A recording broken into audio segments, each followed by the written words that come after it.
Hello friends, welcome to the revision series for BFM. In this series, we are targeting the June 2026 exam. In this, we are covering various objective questions, case studies, numericals.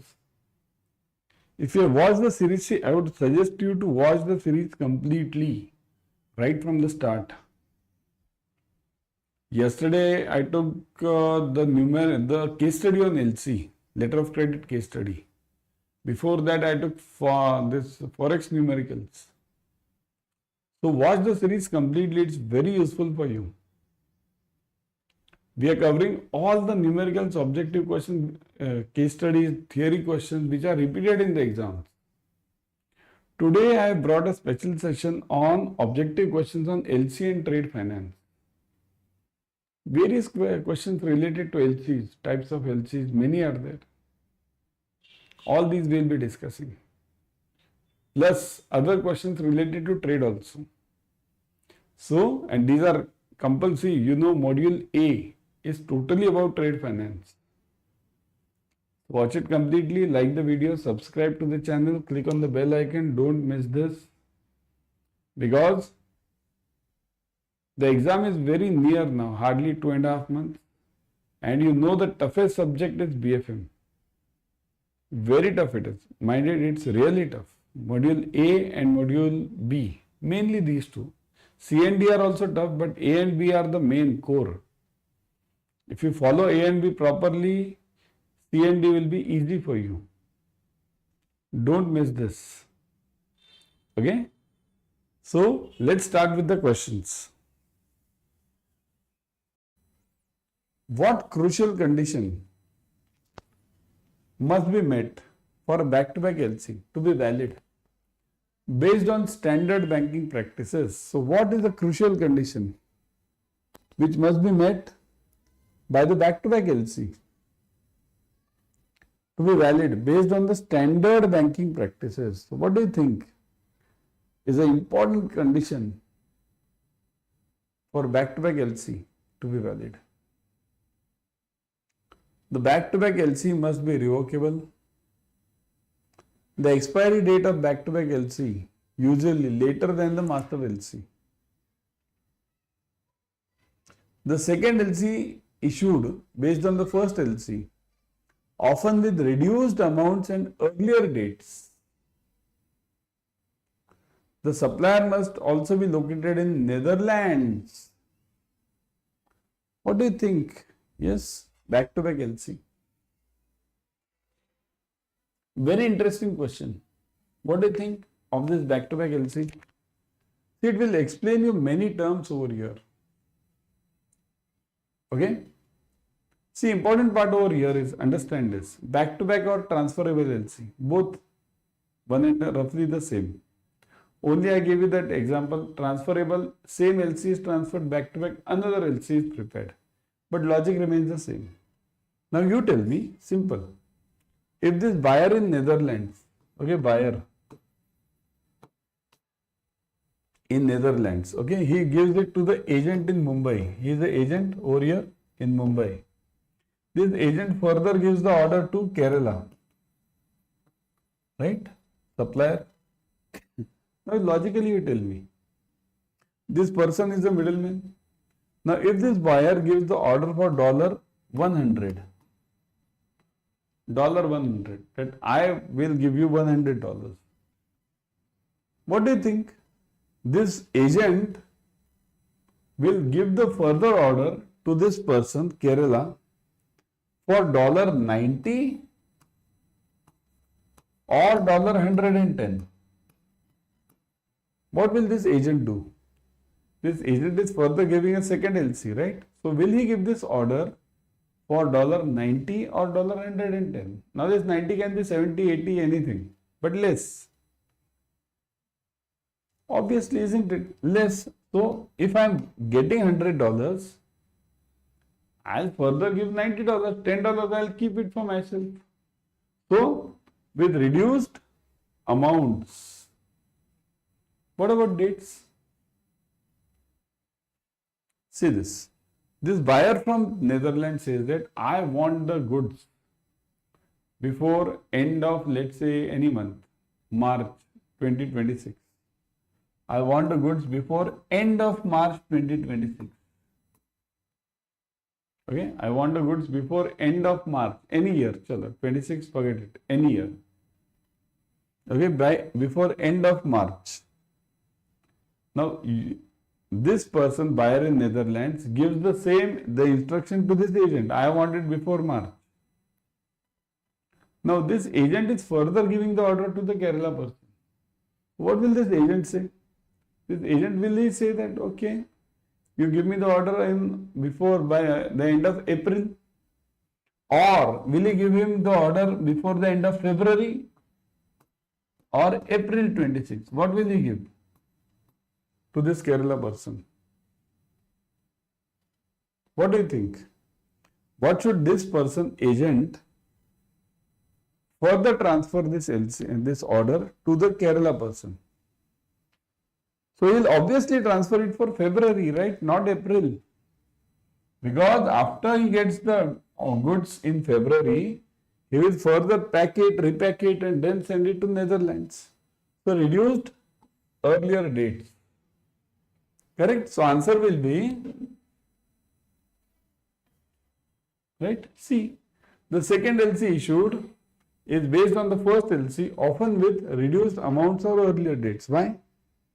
The back-to-back LC is issued in favor of the supplier, supported by original LC, acting as a collateral for the exporter, right? So obviously, if the first person gets the goods before time, then only he will be able to repack it and send it to the original buyer in time, right? So that's why the dates and the times. That's why I said, see, earlier, whenever you have a transfer LC or back-to-back, you always change two things. One is the dates. Now the dates can be shipment date. If you issue a new LC, then expiry date, shipment date and expiry date. These are the two main dates. So these are reduced. Okay. And also presentation dates. Those are also reduced. That depends. But these two are compulsorily reduced. And what about amount? There are generally three amounts. Okay. Three amounts. Which are those? Per unit cost. So that is reduced. Okay. Second one, your total LC amount, that is reduced. Right. And third one, tolerance generally, it's reduced. Okay. So, two dates and three amounts are always reduced. Got it? Everyone clear?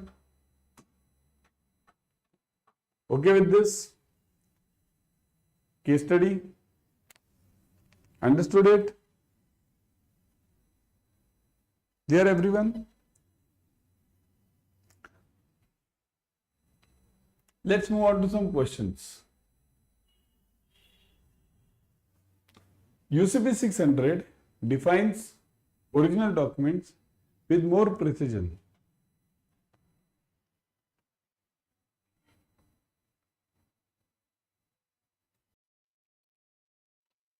UCP 600, say this. UCP 600 defines original documents with more precision. According to UCP 600, which of the following is considered as original document? Which of them is considered as original document? Any document bearing an apparently original signature, mark, stamp, or label of the issuer of the document, unless the document itself indicates that it is not original. Any document that appears to be written, typed, perforated, or stamped by the document issuer. Any document that appears to be on the document issuer's original stationery, and all of the above. What is the answer in this? Originally, this is defined under UCP 600 under the articles as all of the above.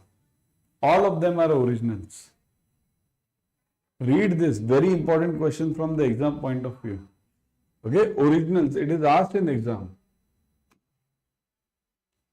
Under UCP 600, see, full form is Uniform Customs and Practices for Documentary Credit. I'll just call UCP. Time allowed to the banks to review for document review is 5 banking days, 7 banking days, 10 banking days, 14 banking days. This you should be able to answer. All of you should be able to answer this. Let me see. How many of you are able to answer this? Let me see.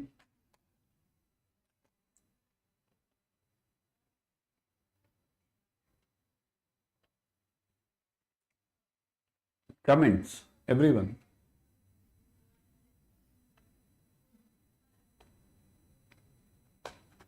Yes? Is it 5 or 7? Okay, 10 and 14 are out. Let's call it. 10 and 14 are out. So is it 5 or 7?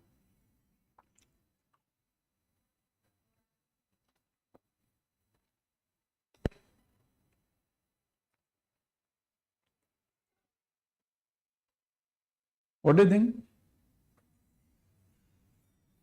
Is it 5 or 7?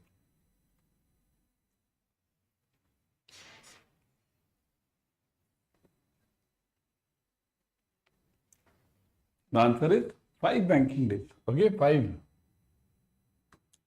5 banking days. Banking days, kindly note. Banking days means the day on which the bank is regularly open for the customers. Okay?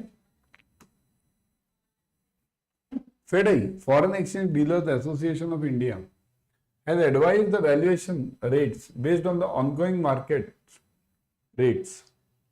According to these guidelines, the banks are to undertake valuation at the end of. So when should you do the valuation of all your forex dealings?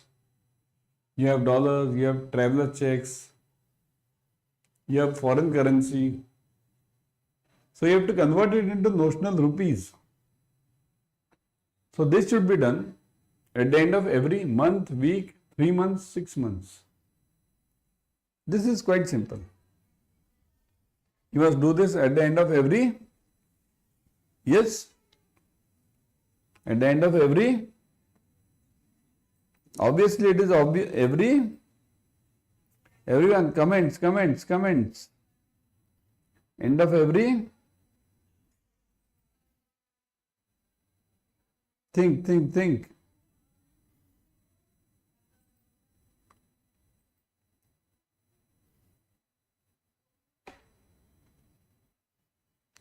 It is every month, okay? Every month. Got it, everyone? It is every month. Clear?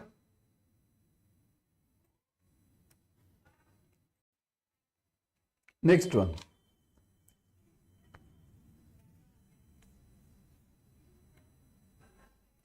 Vijay is an exporter in Gujarat and wishes to use the help of Bank X for assistance in handling documents on collection basis.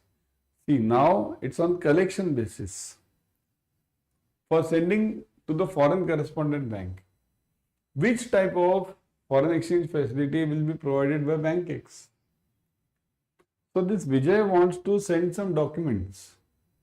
Okay, he has done some exports. So he wants to send the documents on a collection basis to a foreign correspondent bank, foreign bank. There is a buyer in foreign country. So Vijay wants to send the goods, he will send it through port, ship. And this document he will send it through the bank. So how is the facility go? See, Vijay, and this is the buyer. Okay, now ultimately goods will go to the buyer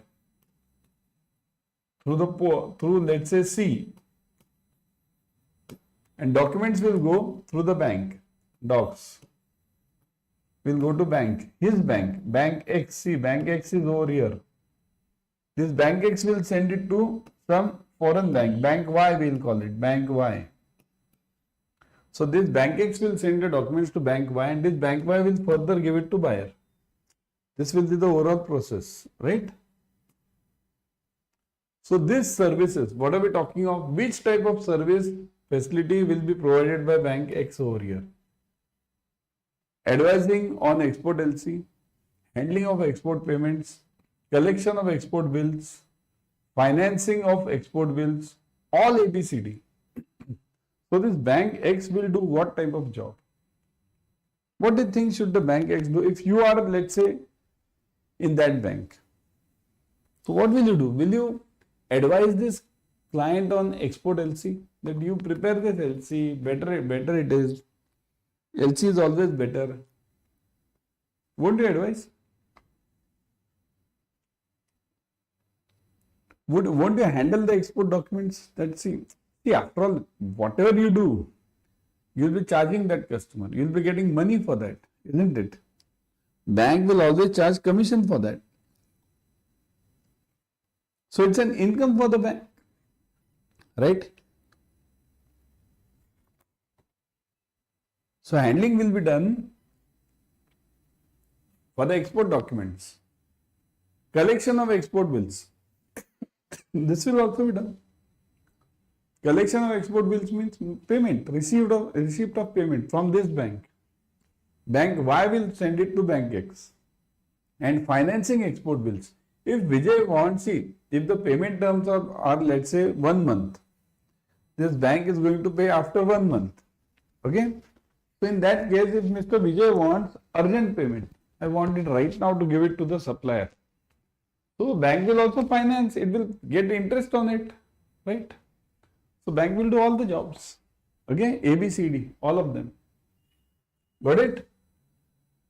So answer is this, tick mark, E.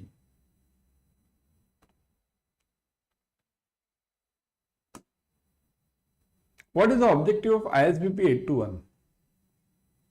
ISBP 821 is a document which supports UCP. See, there are total 5 documents in international trade. UCP 600, ISBP 821, ISP 98, URR 725,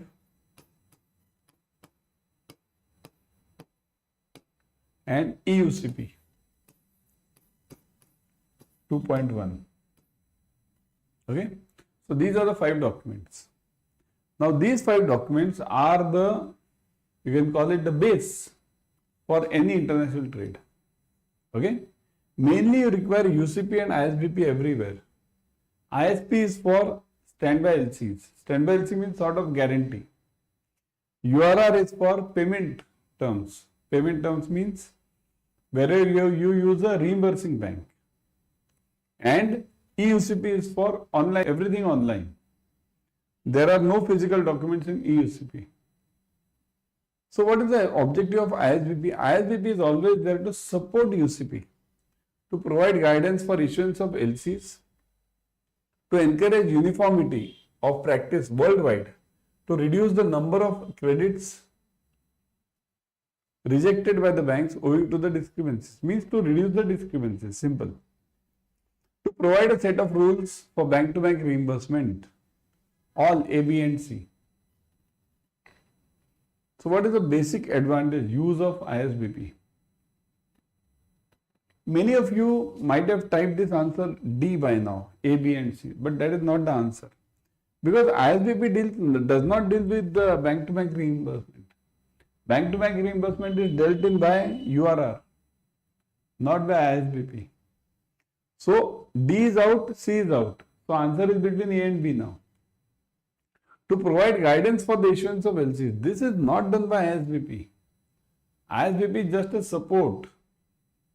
It is done, this guidance is given by UCP.